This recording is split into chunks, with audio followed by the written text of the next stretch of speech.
आज मैं आपको हमारे प्यारे प्रधानमंत्री श्री नरेंद्र दामोदर दास भाई मोदी जी के जीवन के बारे में कुछ रोचक जानकारी दूंगा। अंत तक बने रहे आपका अपना मुकेश 1104 कहानी वाला।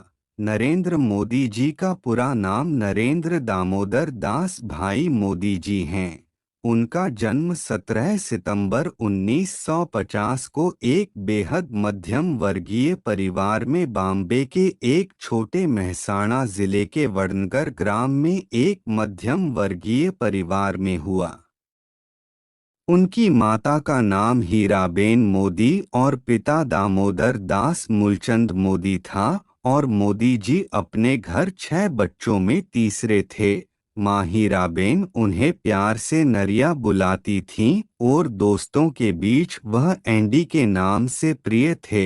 मोदी जी का बचपन साधारण सा बीता और किशोरावस्था में घर चलाने के लिए उन्होंने अपने भाई के साथ एक चाय की दुकान भी चलाई। मोदी जी ने अपनी स्कूली शिक्षा वडनगर के सरकारी स्कूल की सन में 1967 में उन्होंने हाई स्कूल की परीक्षा गुजरात बोर्ड से उत्तीर्ण करी और ग्रेजुएशन उन्होंने दिल्ली विश्वविद्यालय से 1978 में पास करी। 1980 में गुजरात विश्वविद्यालय से राजनीति विज्ञान में स्नातकोत्तर परीक्षा दी और विज्ञान स्नातकोत्तर की डिग्री प्राप्त की। 1983 में गुजरात यूनिवर्सिटी से एमए की डिग्री हासिल करी। इस दौरान 1968 में उनके माता पिता ने उनकी शादी 17 साल में उनका विवाह जशोदाबेन नरेंद्र भाई मोदी विवाह पूर्व चिमनलाल मोदी से करा दिया। विवाह के समय पत्नी जशोदाबेन नरेंद्र भाई मोदी की उम्र 16 साल की थी। विवाह वडनगर में पारंपरिक तरीके से करवाया। नरेंद्र मोदी के भाई सोमभाई मोदी ने बताया कि उनके परिवार ने मोदी पर अरेंज मैरिज का दबाव डाला था। मोदी जी विवाह करने में इच्छा नहीं रखते थे, लेकिन फिर भी उनके माता पिता ने उनकी इच्छा विरुद्ध उनका विवाह करा दिया। उन्होंने कहा कि शादी कभी संपन्न नहीं हुई और मोदी ने शादी संपन्न होने के तुरंत बाद इसे छोड़ दिया। इस प्रकार यह पुष्टि हुई कि शादी वास्तव में कभी हुई ही नहीं थी। किशोरावस्था में कदम रखते ही उनके अंदर देश के लिए कुछ कर गुजरने की इच्छा पैदा हुई और यही कोई 17 साल की उम्र रही होगी जब नरेंद्र मोदी ने एक असाधारण निर्णय लिया। उन्होंने घर छोड़कर देश भारत भ्रमण करने का फैसला किया। परिवार का हर सदस्य उनके इस फैसले से चकित था, लेकिन मोदी की जिद के आगे किसी की नहीं चली और इसे स्वीकार किया। घर छोड़ने के दिन मां ने नरेंद्र मोदी को खुले दिल से विदा करने से पहले उनकी मां ने मोदी जी को उनकी पसंद का भोजन और मिष्ठान खिलाएं और तिलक लगाकर भारत भ्रमण पर विदा करा और जीवन में सफलता का आशीर्वाद दिया। घर छोड़ने के बाद पीएम मोदी देश के हर हिस्से में गए। भारत भ्रमण के दौरान उन्होंने विभिन्न संस्कृतियों का अनुभव किया, विभिन्न परंपराओं को देखा, देश का अनेक लोगों को समझा। पश्चिम बंगाल में रामकृष्ण आश्रम को ठिकाना बनाया। वह स्वामी विवेकानंद के व्यक्तित्व से बेहद प्रभावित हुए। पीएम मोदी स्वामी विवेकानंद के बड़े प्रशंसकों में शामिल हैं। प्रधानमंत्री नरेंद्र मोदी जी जब वो 8 साल के थे तब से ही वे स्वयंसेवक थे। दूसरी बार तब जब वे किशोरावस्था पर पहुंचे तब परिस्थितियों ने उन्हें राष्ट्रीय स्वयंसेवक संघ का प्रचारक बना दिया। 60 के दशक तक आरएसएस में उन्होंने सांस्कृतिक चेतना के आधार पर अपनी अच्छी खासी पहचान तैयार कर ली थी। 1972 भारत भ्रमण से 2 साल बाद लौटने के बाद नरेंद्र मोदी घर पर केवल 17 दिन रहे। इसके बाद उन्होंने राष्ट्रीय स्वयंसेवक संघ से जुड़ने का फैसला ले लिया और इसके लिए अहमदाबाद चले गए। उन्होंने देश सेवा का प्रण लिया और आरएसएस का नियमित सदस्य बन गए। वर्ष 1972 में उनको प्रचारक की जिम्मेदारी मिली। 1975 में जब देश में आपातकाल लगा दिया गया था, तब नरेंद्र मोदी संघ में संगठन के कार्य को देखते थे। उस वक्त उन्होंने आपातकाल के खिलाफ लड़ाई लड़ी। करीब 2 साल तक नरेंद्र मोदी को पुलिस खोजती रही। इस बीच वह अलग अलग भेष में रहते थे। वे आपातकाल के दौरान वे एक सिख की वेशभूषा में रहे। 1078 मोदी संघ के विभाग प्रचारक बनाए गए। वडोदरा में उन्होंने जिम्मेदारी संभाली और नए तरह से काम किया। विभाग प्रचारक रहते हुए वह हमेशा आम लोगों से जुड़ने की कोशिश करते।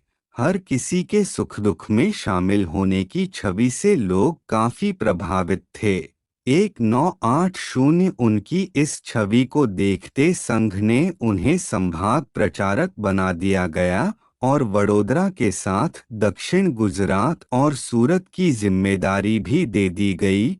1980 में ही भारतीय जनता पार्टी का जन्म हुआ। 1985 आरएसएस ने नरेंद्र मोदी जी को 1985 में भाजपा को सौंपा। भाजपा में रहते हुए उन्होंने अपनी पहचान एक दृढ़ संकल्प नौजवान की बनाई और पार्टी के हर काम में बढ़ चढ़कर भाग लिया और इस दौरान मोदी जी पार्टी में विभिन्न पदों पर भी रहे और संचालन का काम सीखा। 1987 में लालकृष्ण आडवाणी की न्याय यात्रा की जिम्मेदारी नरेंद्र मोदी को मिली। लालकृष्ण आडवाणी ने न्याय यात्रा निकाली। इसकी जिम्मेदारी नरेंद्र मोदी ने संभाली और यात्रा काफी सफल रही। यहाँ से नरेंद्र मोदी का कद राष्ट्रीय स्तर का हो गया। 1999 में भाजपा को लोकसभा चुनाव में जीत मिली और अटल बिहारी वाजपेयी प्रधानमंत्री चुने गए। संगठन स्तर पर बेहतर काम करने के लिए अटल बिहारी वाजपेयी नरेंद्र मोदी को काफी मानते थे। 2001 में गुजरात के मुख्यमंत्री केशुभाई पटेल की तबीयत खराब होने के बाद तत्कालीन प्रधानमंत्री अटल बिहारी वाजपेयी ने नरेंद्र मोदी जी को यह जिम्मेदारी दी। उन्हें गुजरात का नया मुख्यमंत्री बनाया गया।